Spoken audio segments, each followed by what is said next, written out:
कहानी की शुरुआत होती है किम नाम की एक लड़के से जो स्कूल के पहले दिन ही लेट हो गया था। उसे स्कूल भेजने से पहले उसकी माँ यून ने उसके बैग में काफी भारी भरकम सामान भर दिया ताकि वो अपनी खास शक्तियों के कारण हवा में उड़ने ना लग जाए। फिर अपना बैग लेकर किम बस में चढ़ गया तो उसने देखा कि जैंग नाम की एक लड़की की बस छूट गई थी। उसने जैसे तैसे बस रुकवा कर जैंग को बस में चढ़ाया, लेकिन लड़की के पास टिकट तक के पैसे नहीं थे तो किम ने उसके बदले पैसे भी दे दिए। अचानक किम को एहसास होने लगा कि उसकी उड़ने की शक्तियाँ अपने आप जागने लगी हैं, तो उसने बहुत जोर लगाकर अपने पैर जमीन पर ही रखने की कोशिश की ताकि उसका सच बाहर ना आ जाए। बाद में हम देखते हैं कि क्लास में सभी बच्चे पढ़ रहे थे पर किम की नजरें तो बस जैंग पर ही टिकी हुई थी क्योंकि वो मन ही मन उससे बेहद प्यार करता था। उसे देखते ही किम के पैर एक बार फिर से जमीन से उठने लगे तो उसने बहुत जोर से अपना टेबल पकड़ लिया ताकि वो हवा में न उड़ जाए। वहीं दूसरी ओर हम एयरपोर्ट पर फ्रैंक नाम के आदमी को देखते हैं। उसने पार्किंग लॉट में मौजूद एक ट्रक में से अपने मिशन का सामान उठाया और फिर एक वर्कर का भेस बना लिया। तब ये खुलासा होता है कि फ्रैंक एक सीरियल किलर था जिसे सुपरनैचुरल कंट्रोल एजेंसी ने सोल में मौजूद अद्भुत शक्तियों वाले लोगों को मारने का काम दिया था। स्कूल खत्म होने के बाद सब बच्चे घर वापस जा रहे थे और तभी ली नाम का लड़का जैंग को रोक कर स्कूल की जिम दिखाने ले गया क्योंकि जैंग स्कूल में नई आई थी,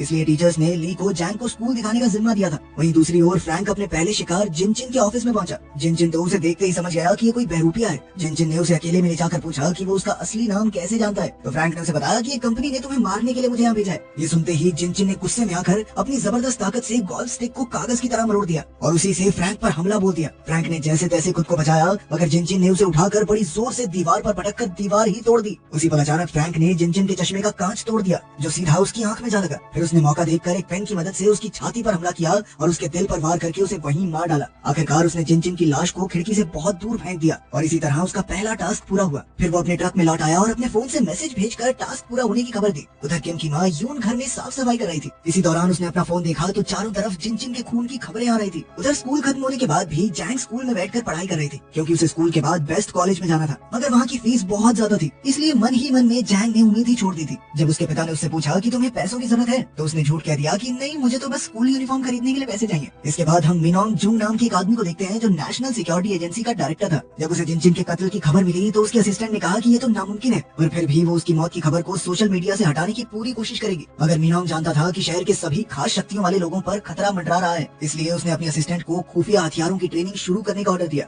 उधर किम की माँ यून ने उसके लिए डिनर बनाया और उसे खाकर किम सोने चला गया, मगर वो जैंग के ख्यालों में इस कदर खो गया कि उड़ते हुए छत पे जा लगा। खैर बाद में यून अपनी टेबल पर बैठी और एक खुफिया डिब्बे में से अपनी बंदूक निकालकर उसे दोबारा असेंबल करने लगी। असल में उसे शक था कि जिनचिन की मौत की खबर को दबाया जा रहा है और हो सकता है कि वो कातिल बाकी खास शक्तियों वाले लोगों के पीछे भी जाए। इस दौरान यून को अपनी कई साल पहले वाली जिंदगी याद आई जब वो किम को अपनी पीठ पर चढ़ाकर शहर में घुमा करती थी क्योंकि उसके पास रहने को कोई जगह नहीं थी। फिर एक दिन एक सुनसान शेड के मालिक ने उसे रहने को जगह दी। फिर जैसे जैसे समय बीता तो यून ने अपने बेटे के लिए एक बड़ा सा प्ले हाउस बनाया और साथ ही कई सेफ्टी नेट्स भी लगाए ताकि किम अपनी उड़ने की शक्ति को काबू करना सीख सके। पर दिक्कत ये थी कि किम अभी समझ नहीं पा रहा था कि उसकी माँ क्या कहना चाहती है और इसी वजह से उसकी ट्रेनिंग काफी मुश्किल से हुई। पर फिर भी यून ने हिम्मत नहीं हारी और कई महीने की मेहनत के बाद उसने इस शेड को बड़े से रेस्टोरेंट में बदल दिया और उसका काम अच्छा चलने लगा। उसी समय से उसने किम को बाहर खेलने से मना कर दिया और उस बेचारे ने अपना पूरा बचपन टीवी पर कार्टून सुपर हीरोज देखकर ही गुजारा, जिससे उसे लगने लगा कि वो भी एक सुपर हीरो है। अब उसने सबको अपनी शक्तियाँ दिखाने के लिए अपने स्कूल के दोस्तों को बुलाया और उनके सामने उड़ने लगा। उसे उड़ते हुए देखकर उसके सभी दोस्त काफी खुश थे और किम भी आखिरकार अपना राज बताकर काफी खुश था,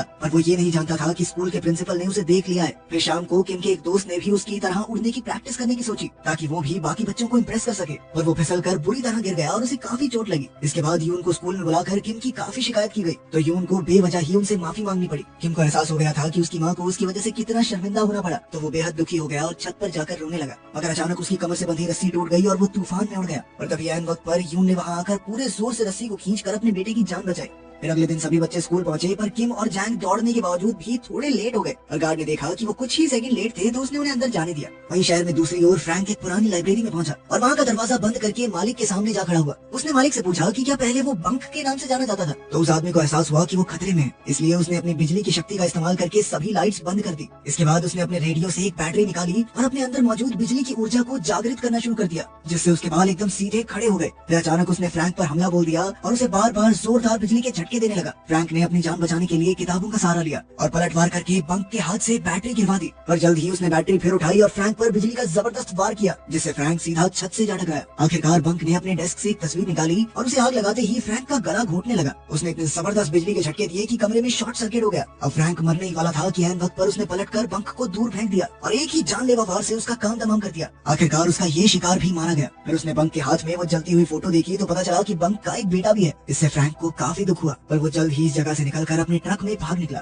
उधर स्कूल में जैंग को एहसास हुआ कि स्कूल पहुंचने के लिए दौड़ने की वजह से उसकी यूनिफॉर्म से पसीने की बदबू आ रही थी। इस वजह से वो काफी शर्मिंदा थी और ऊपर से बैंग नाम का एक लड़का उसे परेशान करने लगा। उसने जैंग का स्कूल रिकॉर्ड उठाकर देखा कि वो जिम्नास्टिक्स करती है। फिर वो उसका मजाक बनाने लगा तो ली ने उसे रोककर वापस अपनी जगह पर जाने को कहा। फिर कुछ समय बाद वो जिम में जिम्नास्टिक्स प्रैक्टिस करने गई तो बैंग एक बार फिर उसे परेशान करने लगा। जब ली ने एक बार फिर से उसका रास्ता रोक लिया तो बैंग ने उसे स्कूल के बाहर मिलने को कहा, जिसके लिए ली भी तुरंत तैयार हो गया, मगर वो ये नहीं जानता था कि एक टीचर उसे देख रहा था। खैर फिर बैंग ने ली पर हमला करने की कोशिश की, मगर ली ने बड़ी ही आसानी से उसे डॉज करके जमीन पर गिरा दिया। अब बैंग ने गुस्से में जमीन से कांच की बोतल उठाई और वो ली को उससे मारने ही वाला था, पर ली ने एक ही जबरदस्त मुक्के में बैंग को पेड़ पर लटका दिया। तब ये खुलासा होता है कि ली के अंदर भी अद्भुत शक्तियां हैं। खैर बाद में जब टीचर ने बैंग की क्लास में न होने की वजह पूछी तो ली ने झूठ कह दिया कि उसकी तबीयत ठीक नहीं थी, इसीलिए वो जल्दी घर चला गया। फिर कुछ घंटों बाद टीवी पर बंक के खून की खबर भी फैल गई तो यून को अपने बेटे किम की हिफाजत की चिंता होने लगी। खैर शाम को किम और जैंग एक स्टोर में उसकी नई यूनिफॉर्म खरीदने गए और फिर उन दोनों ने साथ में खाना भी खाया। वहीं दूसरी ओर फ्रैंक बंक के हाथ से मिली तस्वीर देख रहा था कि उसे अपने अगले शिकार का खात्मा करने के ऑर्डर्स मिल गए।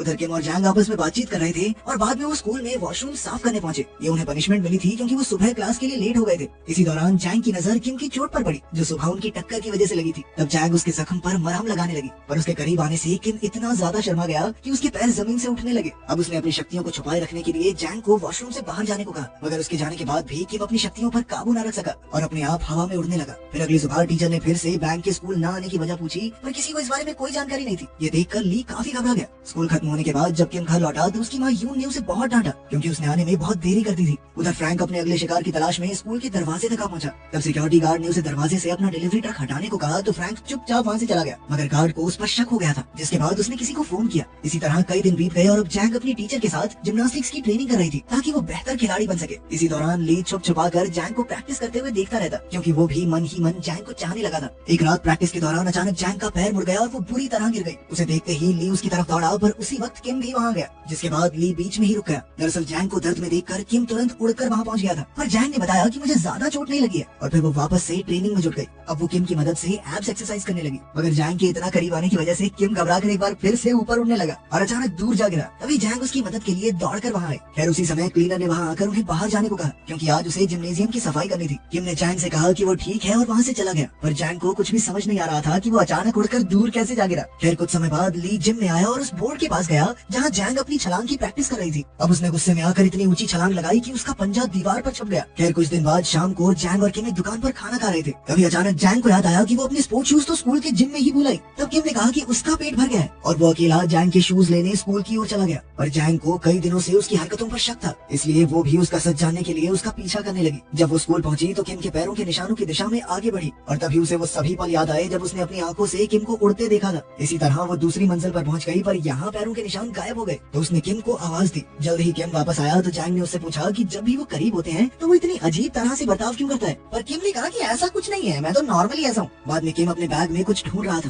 तो जैंग ने देखा कि उसकी बैंडेज उतरने वाली थी तो वो बैंडेज ठीक करने लगी, पर उसके छूते ही किम इतना शर्मा गया कि वो उसी पल हवा में उड़ गया और सीधा छत से जा चिपका। उसे देखकर जैंग हक्की बक्की रह गई, पर अब उसने किम को बचाने का तरीका ढूंढा। वो एक डब्बे के ऊपर चढ़कर किम की ओर कूद गई और उसे खींचकर अपने साथ जमीन पर ले आई। फिर उसने फटाफट किम को उसका भारी भरकम बैग दिया और आखिरकार सब नॉर्मल हो गया। इसके बाद वो स्कूल से चले गए, पर वो ये नहीं जानते थे कि सिक्योरिटी गार्ड ने कैमरास के जरिए ये सब देख लिया था। उधर घर पर यून डिनर बना रही थी और जब उसने देखा कि किम घर आ गया है तो वो दरवाजे पर गई। उसने देखा कि किम के साथ जैंग भी थी तो उसे बेहद खुशी हुई क्योंकि काफी समय बाद किम किसी दोस्त को घर लाया था। उसने जैंग को डिनर के लिए रुकने को कहा। वहीं दूसरी ओर फ्रैंक एक ब्यूटी सैलून में गया तो उसकी मुलाकात होंग नाम की एक लड़की से हुई। फ्रैंक ने उसे अपना हेयर कट करने को कहा। हेयर कट के दौरान ही फ्रैंक ने कहा कि वो उसकी सच्चाई जानता है। उसने होंग को नाजू कहकर बुलाया जो कि उसका असली नाम था। ये सुनते ही नाजू ने तुरंत उस पर कैंची से जोरदार हमला बोल दिया और फ्रैंक ने भी उसी पल खड़े होकर उसे जमीन पर पटक दिया। तब ये खुलासा होता है कि फ्रैंक का शरीर किसी भी जख्म को कुछ ही पलों में भर देता था। जैसे ही उसने अपने चेहरे से कैंची बाहर निकाली तो नाजू उस पर गोलियां चलाकर दूसरे कमरे में भाग गई। फिर उसने बड़ी बंदूक निकाली और अपनी एक्सरे विजन की शक्ति से उसने फ्रैंक को दीवार के आर पार देख लिया। तब उसने धुआंधार गोलीबारी चालू कर दी। इधर फ्रैंक भी नाजू का काम तमाम करने दौड़ा और दीवार तोड़कर नाजू पर कूद पड़ा,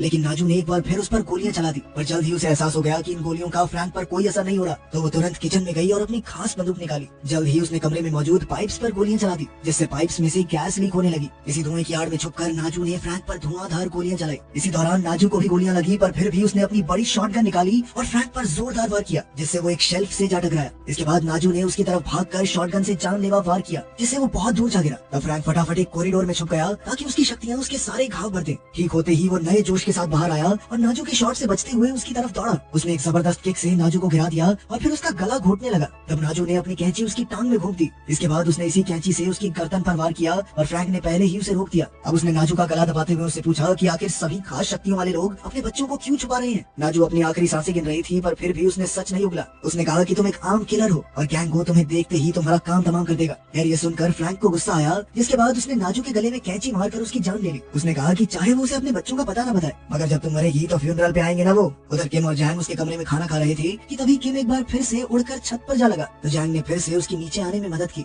कुछ समय बाद वो अपने घर चली गई तो यून ने देखा कि जैंग अकेली ही चली गई थी। उसने किम को खूब डांटा और अभी के अभी उसे भाग कर उसके घर छोड़कर आने को कहा। अब किम अपनी शक्तियों की मदद से जल्द जैंग के पास पहुंचा। उसे देखकर जैंग काफी खुश हुई। फिर अगले दिन किम जैंग के साथ प्रैक्टिस सेशन में आया तो जैंग ने उसे बताया कि वो अपना पिछला स्कूल छोड़कर नहीं आई। असल में उसने एक साथ 17 लड़कियों को पीट दिया था, जिस वजह से उसे स्कूल से निकाल दिया गया। एक दिन उसके पिछले स्कूल में उसकी एक क्लासमेट को बाकी लड़कियां बहुत परेशान कर रही थी। उन्होंने उसकी खूब बेइज्जती करके उसे नीचा दिखाया तो जैंग का पारा सर चढ़ गया और उसने उस लड़की को बचाने के लिए बाकी सभी लड़कियों को स्कूल के बाहर मुकाबले के लिए ललकारा। इसके बाद शाम को सभी बच्चों ने मिलकर इस फाइट को देखा, जहाँ 17 लड़कियां एक साथ जैंग पर कूद गई थी। लेकिन जैंग को किसी वार से कोई फर्क नहीं पड़ा, क्योंकि उसमें भी अद्भुत शक्तियां थी। उसने हिम्मत नहीं हारी और पलटवार करके सभी दुश्मनों की हड्डी पसली एक कर दी। आखिरकार सबको हराने के बाद वो लीडर की ओर बढ़ी, जो उसे अपनी हील से डराने की कोशिश कर रही थी। लीडर ने जैंग पर हमला करने की कोशिश की, लेकिन जल्द ही वो समझ गई कि उसके हमलों का जैंग पर कोई असर नहीं हो रहा। अब वो डर के मारे चिल्लाने लगी। उस वक्त उस लड़की का बॉयफ्रेंड वहाँ आया और उसने एक बेसबॉल बैट से जैंग पर हमला कर दिया। वो उसे जमीन पर गिराकर बार बार मारता रहा, लेकिन फिर जैंग ने एक पत्थर उठाकर लड़के के पैर पर दे मारा और उसी के बैट से लड़की के सर पर वार कर दिया। इस घटना के बाद जैंग को स्कूल से निकाल दिया गया और उसके पिता को मामला सुलटाने के लिए काफी पैसे भी भरने पड़े। उधर नाजू के अंतिम संस्कार पर फ्रैंक उसके बच्चों से मिला, लेकिन उनसे अपनी माँ के बारे में प्यारी प्यारी बातें सुनकर फ्रैंक का दिल टूट गया